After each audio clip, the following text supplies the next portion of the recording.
Проекција на раст на буџетот 3,8%, инфлација 2,5%, фискален совет преоптимистичка дека е проекцијата за раст на бруто домашниот производ. Дефицит 3,5. Дефицитот е 3,5, фискални правила се кршат, повеќе нели во однос на јавен долг и дефицит под 3, а јавен долг под 60.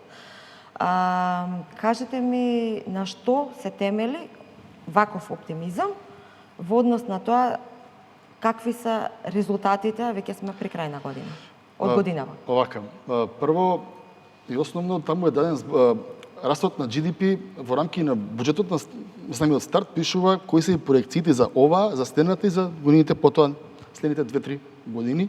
Мислам дека тоа е многу исполнителен раст. Јас ќе ви кажам само еден пример.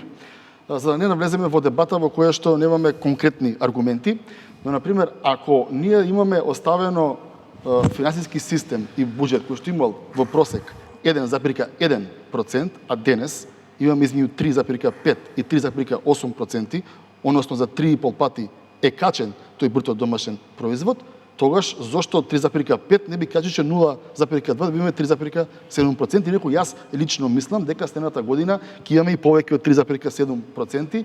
Тоа е оптимистичко затоа што од она кое што можам да го гледам, од луѓето кои што ги познавам, кои што управуваат важни институции во рамки на финските системи, сметам дека одговорната, честна и транспарентна работа каде што штедењето ќе биде на пиедестал, а не расипништвото, даваат сигурност во овие проекции кои што ги има Министерството за финансии во рамки на буџетот. Што ќе покренеме економијата за да произведе раст?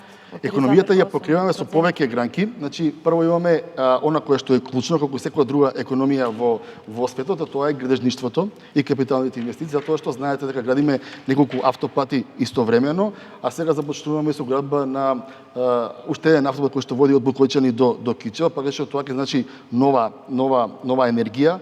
За разлика од претходните години кога имавме помал раст, сега се создава, гледаме работа на терен, тоа ми дава за сигурност дека ќе имаме поголем раст. Она кое што го гледаме, започнуваме и со проектите со брзата железница, како и овие